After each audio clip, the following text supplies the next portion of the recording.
How to access memories on Snapchat Web.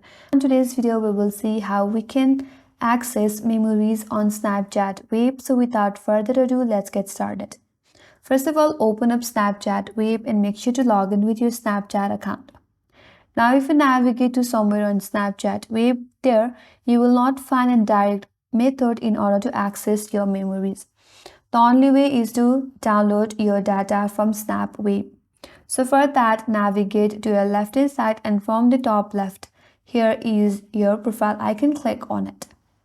Now go to account settings and then click on my data.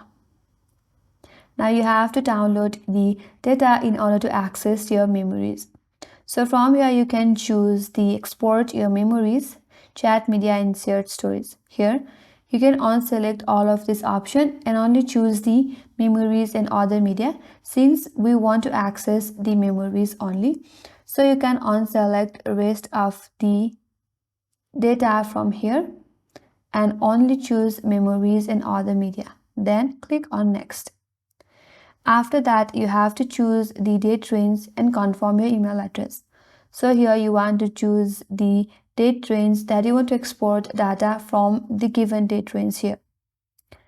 After you have chosen your date range, now you have to confirm if this is your email. So in this email, you will receive a notification or email from the Snapchat with your data from where you can download your data. Once done, click on submit. And once you have submitted, and once the data is available for download, you can simply download your data and then access your memories from the downloaded file. And that's all for today's video. Hope this video was helpful, and if you're new to our channel, consider subscribing. Thank you for watching and stay tuned for more videos.